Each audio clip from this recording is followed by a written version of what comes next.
A narceja comum é o tema da conversa de hoje, com o Gonçalo Elias, que nos vai então começar por explicar em que condições é que ele viu essa espécie, onde e quando. Gonçalo, tudo bem? Conta coisas. Olá Zé, tudo bem? A narceja comum foi vista por mim pela primeira vez na Ria de Alvor, Algarve, perto de Portimão, no dia 20 de dezembro de 1988. Isto foi durante uma expedição ao Algarve e a minha segunda visita à Ria de Alvor, que era um lugar que eu já tinha visitado em setembro desse ano e que foi também já relatado em conversas anteriores. E como eu gostei muito do sítio, resolvi ir lá segunda vez. E então, em dezembro, poucos dias antes do Natal, passei lá uns dias. E por curiosidade, para quem me segue no Facebook, posso dizer que a foto de perfil que eu tenho lá, em que eu apareço assim com uma camisola verde a espreitar pelo telescópio, foi tirada neste dia.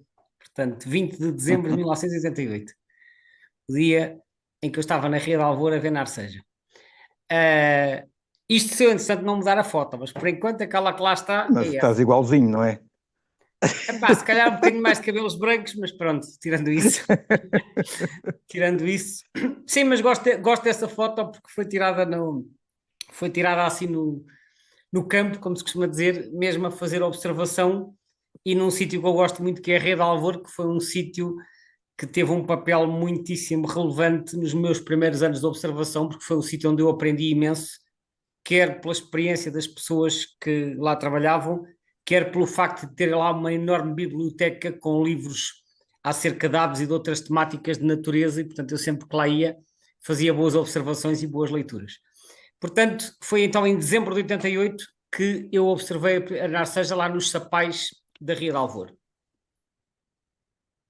E esta espécie tem a particularidade de ser bastante parecida com uma outra, que é a narceja galega, não é? Correto, Conta-nos lá como é que a gente identifica como é que a gente separa uma da outra nas identificações. a narceja galega e também ocorre em Portugal no inverno. Em fotografia, às vezes até pode ser complicado porque elas têm uma estrutura muito parecida. Há alguns pormenores que ajudam a distinguir. Em primeiro lugar, o bico mais curtinho da narceja galega, portanto, é menos longo, e depois tem um padrão um bocadinho mais contrastado nas partes superiores, com umas riscas claras mais visíveis, e depois é de menores dimensões, não faz um voo em zigue-zague, faz assim um voo mais, como é que eu ia dizer, mais bamboleante, quase a fazer lembrar uma borboleta. E além disso, a narceja galega tem o hábito de não levantar mesmo quando nós estamos ao pé dela, portanto pode passar muito facilmente despercebida.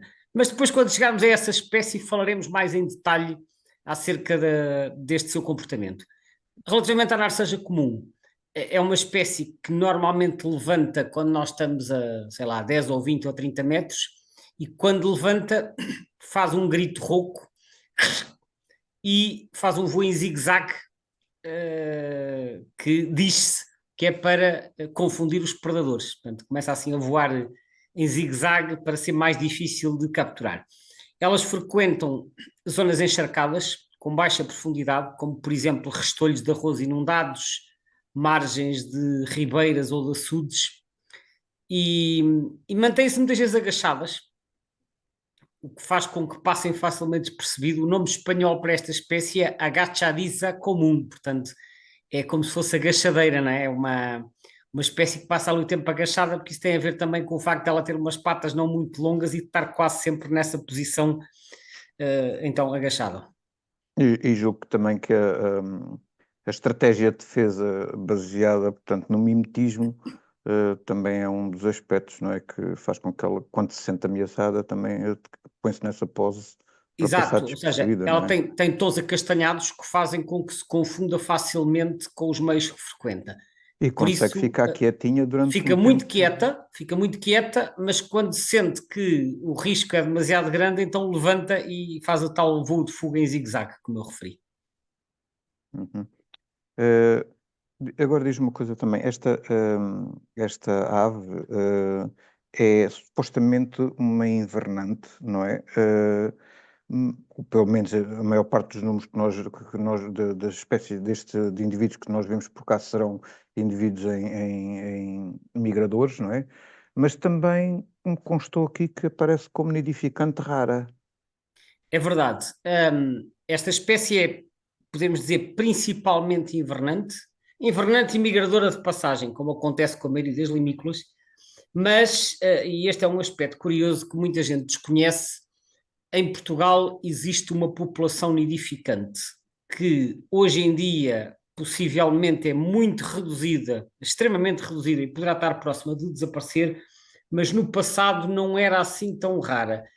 A primeira pessoa a dar conta da existência dessa população nidificante foi um ornitólogo que viveu no início do século XX, de que eu já falei várias vezes, e que é uma das grandes referências da primeira metade do século passado, que foi o João Alves dos Reis Júnior, que ele morava em Vila do Conde e depois trabalhou há alguns anos também no Museu do Porto, da Universidade do Porto, e ele fazia muitas observações no terreno e a ele devemos a descoberta de uma população nidificante no extremo norte do país, na zona de Montalegre, que aliás é onde ainda hoje eventualmente restarão alguns casais. Mas, segundo o Rei Júnior, a população nidificante ocorria em vários concelhos do norte, não apenas em Montalegre, ocorria também mais para leste, nos concelhos de Chaves, Boticas e Vila Pouca da Guiar. Portanto, ali numa zona que ia desde a Serra do Gerês, passando pelas serras do Larouco e do Barroso, até às veigas, então, de Chaves, no Vale do Rio Tâmega e zonas envolventes. E mais tarde nos anos 60 ou 70, salvo erro, foi feito um censo, uma tentativa de censo, melhor dizendo, da população nidificante e que chegou à conclusão que haveria qualquer coisa como 100 a 150 casais. Portanto, isto nos anos 80, peço desculpa, antes disso até já teria havido umas estimativas anteriores. Nos anos 80, isto no âmbito do primeiro Atlas Nidificantes, foi feito por várias pessoas, incluindo pessoas do SEMPA, que pertence ao atual ICNF, então uma estimativa com 100 a 150 casais. Mas na década seguinte, essa população já estaria reduzida, muito reduzida, a cerca de uma dúzia de casais. E atualmente pensa-se que, se houver, se calhar será menos de 5 casais. E, portanto, as indicações que há é que esta população do norte do país tem estado a diminuir fortemente e, embora os motivos não sejam muito claros, pensa-se que estarão ligados às alterações do uso do solo e à drenagem de terrenos úmidos. Nestas terras altas do norte do país existe muito um tipo de habitat que é designado por lameiros. Lameiros são assim uns campos, tipo prados, meio encharcados, portanto são campos úmidos que podem ou não estar orlados com arvoredo ou com sebes. E Tipicamente seriam usados para pastoreio de gado e não sei o quê, sim, não é? mas também aquilo é uma zona mais chuvosa e, portanto, esses campos facilmente acumulam umidade também. Só que eles, em alguns casos, terão sido drenados para fazer outras culturas e, por conseguinte, isso terá sido um dos fatores que terá levado à diminuição das populações de narceja. Há outro autor, que é um autor inglês, que era o Henry Coverley, que depois também escreve umas coisas nos anos 40, e ele diz que ele reconhece ao Rei Júnior o mérito de ter descoberto a população de narceja, e ele próprio mais tarde, portanto, o Rei Júnior terá descoberto isso em 1918 e publicou um artigo sobre isso em 1924. E depois o Coverley, resolveu visitar essa zona também e publicou uma nota em 1932 e diz que depois disso voltou várias vezes à zona de Montalegre, portanto nas décadas de 30 e 40, e ele reparou que já nessa altura, repara, ainda não tínhamos chegado a meio do século XX, que já uma parte destas áreas mais ou menos encharcadas da zona de Montalegre tinham sido drenadas para dar lugar ao cultivo de batatas. Portanto, as alterações do uso do solo não são recentes. Isto permite-nos especular que na primeira metade do século XX houvesse muitas centenas de casais de narceja no norte do país. ou seja, que esta diminuição já venha desde há 100 anos para cá por causa das alterações do uso do solo. A verdade é que, embora não haja números muito exatos, sabe-se que hoje há muitíssimo menos e a espécie está criticamente ameaçada de extinção em Portugal continental. Por Julgo que causa de esse é o ser... mesmo cenário que está a acontecer também do lado da Galiza. Será uma coisa assim desse Sim, pronto, em Espanha, o que acontece em Espanha é que também não há muitas, embora haja mais do que cá. Há de facto uma população marginal na Galiza, em zonas que confinam precisamente com a Serra do Gerês, mas também é uma população pequena. E depois em Espanha há também, aparentemente, populações noutras zonas da península. Mas o que se sabe, segundo a bibliografia em Espanha, é que também na Galiza haveria, na primeira metade do século XX, uma população com algumas centenas de casais, que apontam para 200 a 400 e que terão diminuído imenso nas décadas seguintes, precisamente pelos mesmos motivos. Portanto, drenagem de terrenos e consequente diminuição do habitat disponível. E um censo feito na Galiza em 2009 encontrou 9 a 13 casais, todos eles na parte sul da província de Ourense, que é aquela que confina com então as terras altas do Gerês.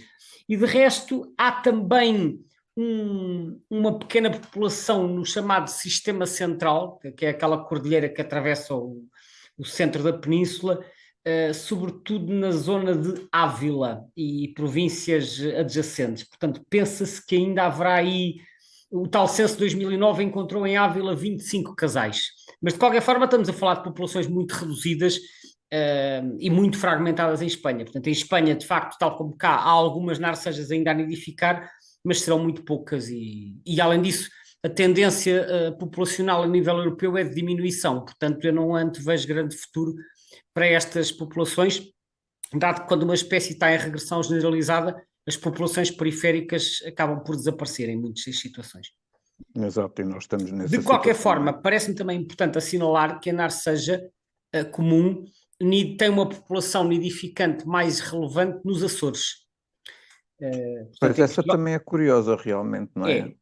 Repara, os Açores têm um clima muitíssimo mais úmido e as ilhas, as várias ilhas açorianas, que embora em tempos mais remotos possivelmente terão tido um coberto vegetal mais denso, mas que depois muitas delas foram também desbastadas a nível vegetal para dar lugar a pastos. A verdade é que temos lá imensos pastos úmidos e sabe-se hoje que nos Açores há uma população bastante razoável de narcejas que andará pelas várias centenas de casais. Mas foram lá parar por mão humana ou será uma expansão natural? Não tenho dados para responder a essa questão, mas é possível que já lá houvesse. Repara, os Açores, eu penso que teriam um coberto, sobretudo por floresta laurisilva, bastante mais extenso, mas não quer dizer que o coberto abrangesse as ilhas todas por igual. Poderia já haver lá algumas. Também podem ter começado a nidificar numa fase posterior. Agora, terão chegado naturalmente, acho eu. Podia não haver tantas como atualmente. Não sei. Não creio que fossem introduzidas, porque não são muito habituais as introduções de aves limícolas. Portanto, não estou a dizer que não há, mas não é o tipo de espécie que normalmente... Mas como esta é uma espécie que tipicamente é cinegética e também digamos, atrai muito os caçadores, não é? Podia ter sido feita a introdução para esses espécies fins, limícolas não acho que seja uma espécie muito fácil de introduzir e de aclimatar, mas não tenho a certeza. Seja como for, ela é penso que será migradora, não natural. é? Agora, Portanto... o que é um bocadinho estranho, e eu isto queria comentar, é que quando nós consultamos os dados da lista vermelha e do terceiro Atlas, nós encontramos lá uma estimativa populacional para a narceja que diz que tem 228 casais nos Açores e que a tendência populacional supostamente é estável. Só que no passado,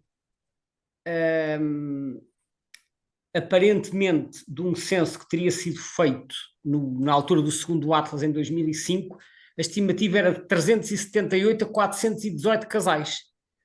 Portanto, os valores do terceiro Atlas, de 228 casais, são pouco mais de metade do Atlas anterior e, no entanto, indica-se uma tendência estável.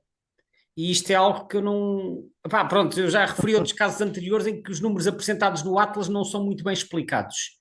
Eu não estou a dizer que os números não são rigorosos, eu não faço ideia como é que se chegou a estes 228 casais, porque isto não é explicado. Agora, quando a estimativa cai para metade em relação ao Atlas anterior e se indica que a tendência é estável, eu acho que no mínimo devia ser dada uma explicação para esta aparente contradição, porque das duas, uma, ou a estimativa anterior estava errada, ou então há aqui qualquer coisa que não se entende nesta tendência. Portanto, enfim, o Atlas já está publicado, mas fica aqui a sugestão para em publicações futuras haver um bocadinho também esta preocupação de justificar estas alterações, porque de outra forma nós olhamos para estes números e ficamos sem saber se são mais. Porque assim, os do segundo Atlas sei que resultaram de um censo feito em 2005, o tal dos 378 a 418 casais. Este do terceiro Atlas aponta-se os 228 casais, mas mais uma vez não se diz de onde é que estes números vieram, portanto eu não sei se é uma estimativa ou o que é que, de onde é que isto resulta.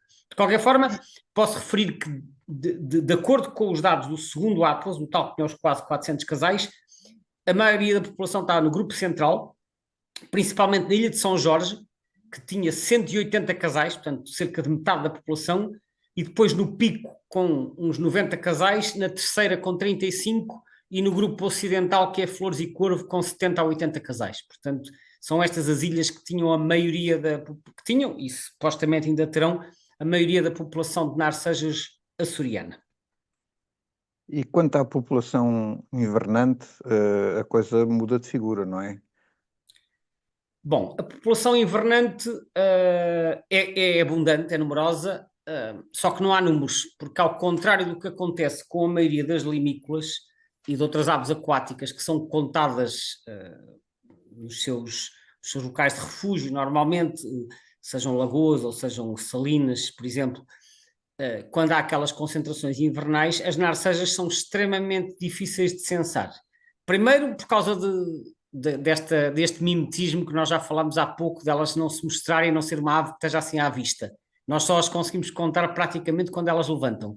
E segundo, porque elas, ao contrário de outras limícolas que têm populações concentradas num número reduzido de locais, as narcejas estão espalhadas por zonas vastíssimas. Então, por exemplo, como eu já referi, elas gostam de frequentar restolhos de arroz. Basta pensar, por exemplo, como aí perto de ti tens o Vale do Sado, aquilo são centenas e centenas de hectares de arrozal, cada talhão tem não sei quantas narcejas, tu passas ao pé de um talhão, levantas 10 ou 20 narcejas, muitas delas vão pousar no talhão seguinte, depois já não tens forma de distinguir as que são novas e as que são repetidas. Portanto, isto é uma espécie... E depois também não tem propriamente aquele hábito de se juntar como muitas outras limícolas, não é? Fazer aqueles bandos. Estão muito espalhadas, embora pontualmente, em sítios onde haja muito alimento, tu às vezes possas ver 50 ou 100 juntas a levantar, já me aconteceu. Nunca tive essa sorte. Já me aconteceu às vezes quando estás em certos sítios, pode ser por alimento ou por estarem a repousar, às vezes pode levantar assim um bando maior, mas tipicamente é isso, levanta uma, duas, cinco, 10, e como disse, algumas podem ir pousar no talhão mais à frente e portanto é extremamente difícil obter números rigorosos, portanto não há, nem para Portugal nem para Espanha, não há assim números minimamente exatos sobre a população. Havia umas estimativas feitas em Espanha, só para dar assim uma ideia uma aproximação grosseira, que em Doñana, por exemplo, estimava-se que a Doñana, que são as marismas do Guadalquivir, que haveria uma população invernante de 10 mil aves e que a população invernante na Catalunha andaria entre as 7 mil e as 12 mil, e que na Europa haverá vários milhões de casais, mas isto são aproximações assim muito, muito pouco exatas, porque de facto não é uma espécie fácil de censar. Os censos de primavera, aqueles que eu falei, dos casais nidificantes, quer para o continente, quer para os Açores, aí é um bocadinho diferente, porque aí os machos fazem aquelas suas paradas nupciais em que fazem uns sons que parece uma vibração com as penas da cauda, e aí quando estão machos em parada É uma coisa, isso é uma coisa muito sui território. generis, não é? Esses barulhos que eles Um som fazem, muito não é? curioso. Aí pode-se contar o número de territórios e isso permite fazer um censo com um mínimo de rigor. Agora, no caso da população invernante, de facto é quase impossível. E de onde vêm estas aves que vêm aqui invernar? Bom, as narcejas vêm de diversos países europeus, principalmente portanto, do centro e do norte da Europa, mas tem de muitos países. Nós temos recapturas do Reino Unido, da Finlândia, da antiga Checoslováquia, da Áustria, da Ucrânia, entre vários outros, e portanto sabe-se que elas vêm de latitudes, vamos lhe chamar assim, médias a altas, e também narcejas anilhadas na Península Ibérica foram recapturadas em diversos países europeus, quer para norte, quer para leste. Por exemplo, há recapturas depois em Itália, na Moldávia, na Rússia, por aí fora. Há também em Portugal uma recaptura da Islândia, e isto é bastante curioso porque a narceja comum tem duas subespécies. Tem a subespécie nominal, que é galinago, galinago, galinago, e tem a subespécie feroensis. Feroensis vem de Ilhas Feroé. Embora esta espécie não é exclusiva das Ilhas Feroé. Provavelmente, as Ilhas Feroé, para quem não sabe, é um arquipélago que pertence à Dinamarca e que fica um bocado a norte da Escócia, a meio caminho ali entre a Escócia e a Islândia. E essa subespécie feroensis nidifica então nas Ilhas Feroé, ou Faroé, já ouvi dizer das duas maneiras, nidifica também na Islândia e nas Ilhas Shetland e nas Ilhas Orkney, que são os arquipélagos a norte da Escócia. Portanto, basicamente nidificam em arquipélagos e ilhas do Atlântico Norte.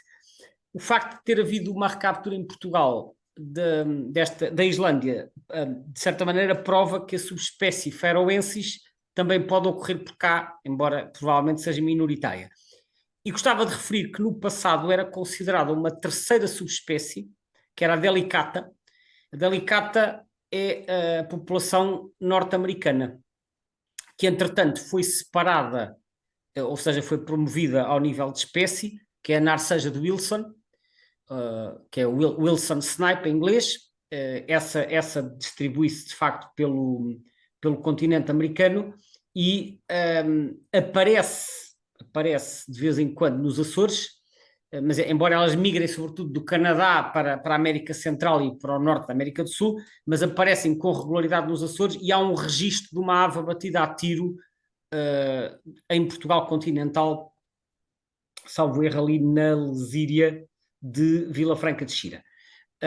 Mas essa subespécie agora, portanto, como eu disse, passou a espécie, e a partir do momento em que passou a espécie, deixa de contar como subespécie, o que significa que a narceja comum tem então atualmente duas subespécies reconhecidas. Isso quer dizer que eventualmente aqueles registros que aparecem no eBird no extremo da Rússia ali e na zona do Alasca, etc., etc., em princípio então se calhar serão essa espécie e não a nossa. É assim, a narceja do Wilson de facto ocorre por todo o Canadá, nos estados mais setentrionais dos Estados Unidos e também no Alasca. Agora, relativamente à narceja comum, ela distribui-se, tem de facto uma distribuição vasta que vai pela Ásia, mas que eu penso que não chega ao Alasca, termina antes do Estreito de Bering. Portanto, eu acho que não se sobrepõe com a delicata. Pelo menos pelos mapas que eu vi no Birds of the World.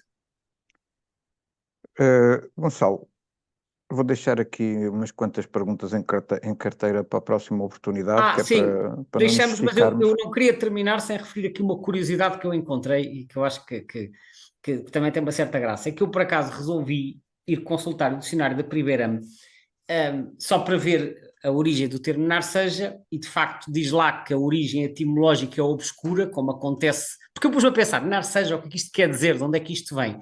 De facto, eles dizem que a origem é obscura, não se sabe, portanto, pode ser um termo de origem popular que já não se sabe de onde é que veio, e que descreve naturalmente que é a designação dada a várias aves da família dos escolopacídeos, em especial do género galinago. Mas depois tem aqui dois significados alternativos que são de linguagem informal, que eu achei uma certa piada, confesso que não conhecia até ler isto.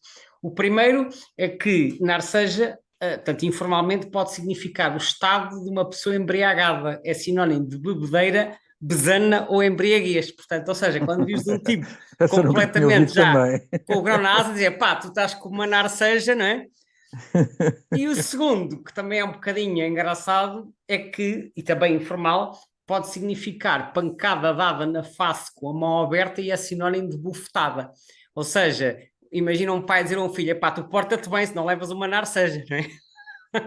Se apareces em casa com uma narceja, levas outra narceja. Exato, já outro dia estávamos a falar do corvo marinho de crista, cujo tem um nome popular que é galheta, que às vezes também digo na brincadeira que Também é galheta verdade. também é tanto. Ficamos a saber que galheta e narceja podem ser sinónimos, estás a ver? As coisas que a gente aprende. É muita violência. É muita violência. É melhor ficarmos por aqui hoje. É verdade. Gonçalo, obrigadíssimo mais uma vez. Obrigado a Obrigado, todos os que Zé. nos ouviram. Até à próxima. Até à próxima.